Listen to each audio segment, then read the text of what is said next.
Hello, my dear learners. Today I'm here with one of the very interesting poems of your Sparrow book, that is Punishment in Kindergarten, lesson number 3 of class 8, and the poet is Kamla Das. Students, it is very important to let you know who Kamla Das was. Kamla Das was an Indian English poet as well as a leading Malayalam author from Kerala. She was born on 31st March 1934. She was popularly known for her short stories and her autobiography. और कमला दास ने बहुत सारे topics पे poems लिखी हैं और कहानियाँ भी लिखी हैं, जैसे कि child care, politics, women empowerment, etcetera. She passed away on 31st May 2009. Now I will narrate the summary of the poem. Here in this poem, Kamla Das has shared a painful experience of her childhood. इस poem में कमला दास ने अपने childhood का एक painful experience share करते हुए वो कह रही हैं कि जब मैं छोटी थी तो मेरा एडमिशन एक किंडरगार्टन में कराया जाता है. यानी जब वो छोटी थी तो एक किंडरगार्टन एक स्कूल है जहाँ पे छोटे बच्चे पढ़ते हैं, तो उनका एडमिशन किंडरगार्टन में होता है.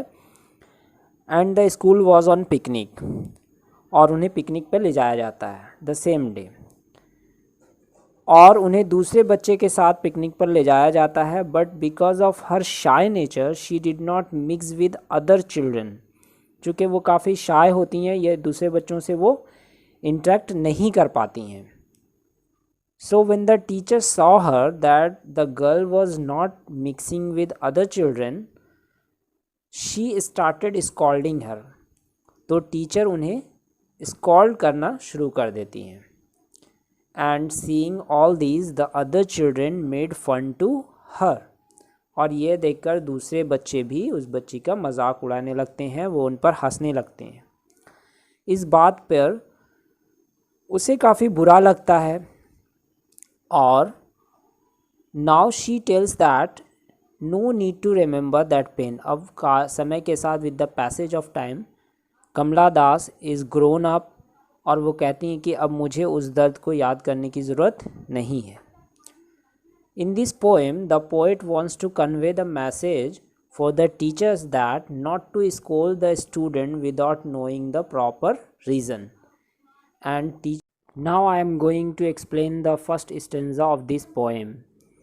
In the first stanza, the poet says, "Today the world is little my own." The world is little my own means now I have knowledge of everything. Now I am confident and independent. तो वो कहती हैं no need to remember my pain. अब मुझे वह दर्द याद करने की ज़रूरत नहीं है. Which pain she is talking about? The pain of harsh words spoken by my teacher when I was on a picnic as a newly admitted child. यानी एक टीचर जो ब्लू फ्रॉक पहनी थी, जिन्होंने मुझे बहुत हार्श वर्ड बोले, जिससे मेरा हनी कलर डे यहाँ पे क्या मीनिंग है? Honey colour day that means joyful day.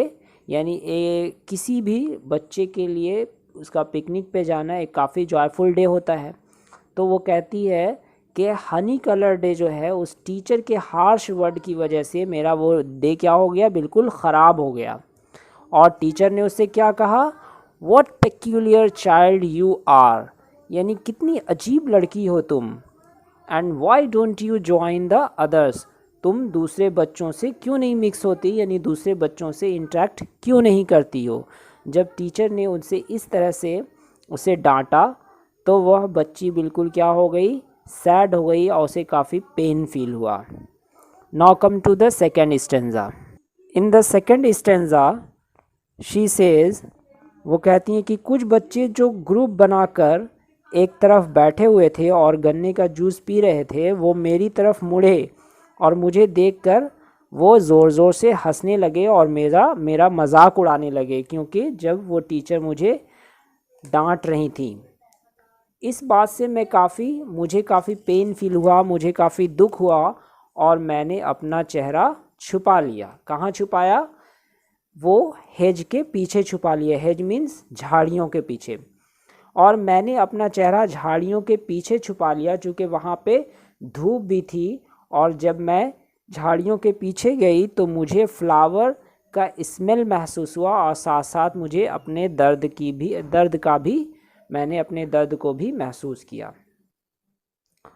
Now in the third stanza and the last stanza, the saying that now I am grown up, there is a gap of time. अब वो grown up हो गई हैं, अब वो बड़ी हो गई हैं, because after so many years she says the words are muffled now.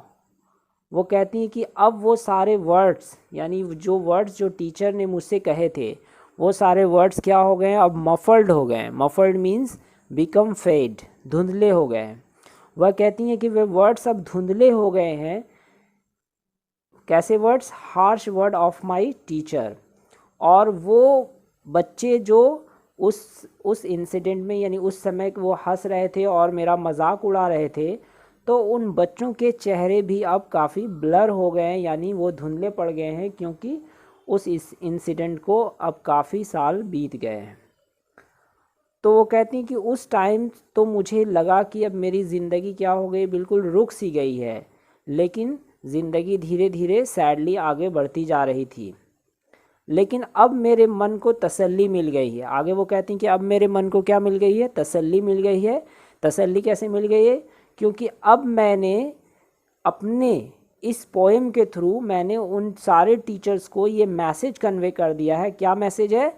कि teacher should not scold the student without knowing the proper reason. क्योंकि क्या मैसेज है? कि टीचर को बगैर किसी रीज़न, बगैर किसी प्रॉपर रीज़न के उन्हें बच्चों को स्कोल्ड नहीं करना चाहिए। उन्होंने ये मैसेज इस पोएम से कन्वे कर दिया है, ये मैसेज दे दिया है कि टीचर्स को किसी भी प्रॉपर रीज़न के बगैर अपने बच्चों को क्या करना चाहिए? कभी भी स्कोल्ड नहीं करना चाहिए, जिससे उनको दुख हो, उनको पेन फील हो, जैसा कि उन्हें अपने बचपन में फील हुआ था। So this is all about this poem. Students, this is the question answer of this poem. First of all, you have to write down the heading of this poem. Then after, write down the word meaning, and after that write down the question from your book, because only answers are given here. So you have to write down the question from your book and then write down the answers.